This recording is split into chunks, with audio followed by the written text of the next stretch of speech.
আমার ভাইকে বেয়ারিশ ভাবে দাফন করা হয়েছে। আজকে আমার ভাইয়ের কবর কোনটা এইটাও আমি জানি না। আমি কি আমার ভাইয়ের বিচার পাবো না?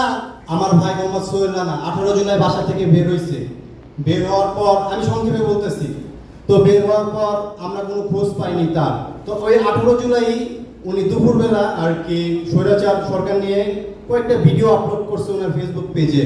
তো আপলোড করার পরে উনি সন্ধ্যার সময় বের হয়েছে বাসা থেকে। তো বের হওয়ার পর 10টা বাজে গেছে, আমরা সবাই বাসায় এসে পড়ছি, উনি বাসায় আসেন, আমার ফোন বন্ধ ছিল। তো এক পর্যায়ে আমরা অনেক খোঁজাখুঁজি করছি। তো তারপরের দিন পরে সারা রাত আর আসে নাই। তারপর আমরা অনেক খোঁজাখুঁজি করছি। তার 2 দিন পর আমরা ঢাকা মেডিকেল গেছি, মর্গে খোঁজাখুঁজি করছি, শেখ হাসিনা ভানি ইউনিটে গেছি, ওখানেও খোঁজাখুঁজি করছি, সব জায়গায় খুঁজছি, বাট আমার ভাইকে আমি পাই নাই।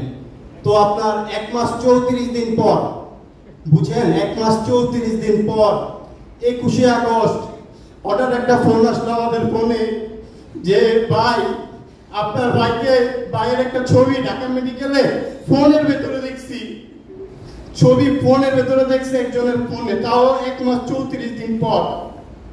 তো আমরা ওই রাতে ঢাকা মেডিকেল গেলাম। ঢাকা মেডিকেল যাওয়ার পরে ওই ছবিটা সংগ্রহ যখন করছি দেখি আমার ভাই, তো আমার ভাইকে এক হিসাবে গুম করা হয়েছে। আমার ভাইয়ের আমি এখন পর্যন্ত কবর কোনটা এটাও জানি না। আমার ভাইকে বেয়ারিশ ভাবে দাফন করা হয়েছে। তো শাহবাগ থানায় চিঠি ছিল, গত 28 চিঠি নাম্বার 1359। আমার ভাইয়ের ঘটনা কেউ জানেন? আজ পর্যন্ত জানেন নাই। তো আমার ভাই চিঠিটা ছিল অজ্ঞাত কাটায় চিঠি নাম্বার 1359। আমার ভাইয়ের লাশটা আপনার 5 দিন রাখা হয়েছে ঢাকা মেডিকেল।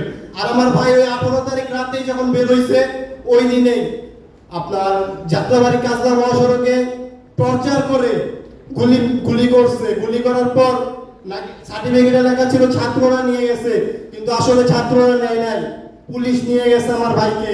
আর আমার ভাইয়ের লাশ ঢাকা মেডিকেলও নেয় নাই, নিলে তো আমরা পাইতাম।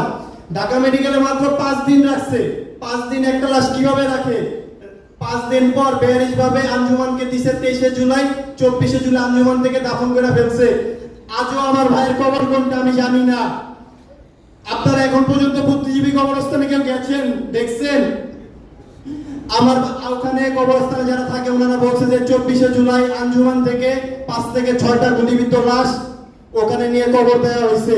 তো আমাদেরকে 6টা কবর দেখানো হয়েছে, এটার মধ্যে বলে আমার ভাইয়ের লাশ আছে, মানে এটার মধ্যে যে কোনো একটা কবর আমার ভাইয়ের। আপনারা বাসায় যান, মিলাদ পড়ায় দেন, এগুলা কি মানা যায়? আমার ভাইটা দেশের জন্য শহীদ হয়েছে। আমার ভাইটার লাশটা যদি আমি দেখতে পারতাম, ছুঁইতে পারতাম, আজকে কবর কোনটা এটাও জানি না। আমার ভাইটার জন্য সবাই দোয়া করেন। আর যে সকল ভাইরা শহীদ হয়েছে তাদের জন্য সবাই দোয়া করেন। সবাইকে আল্লাহ তাআলা জানি জান্নাতের উচ্চ মাকাম দান করুন, সবাই দোয়া করেন। আর আমার ভাইটার কবর কোনটা এটা আজও আমি জানলাম না।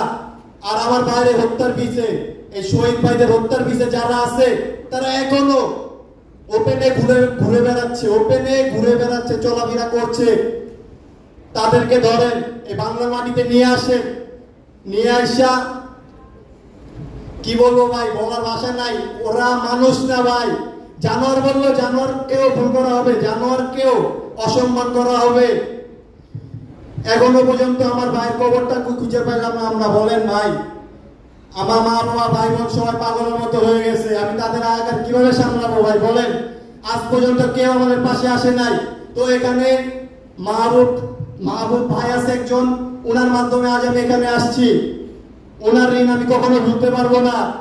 আমাদের পাশে এখন পর্যন্ত কেউ আসে নাই। আমার ভাইকে বেয়ারিশ ভাবে দাফন করা হয়েছে। আজকে আমার ভাইয়ের কবর কোনটা এইটাও আমি জানি না। আমি কি আমার ভাইয়ের বিচার পাবো না এই বাংলার মাটিতে? ইনশাআল্লাহ।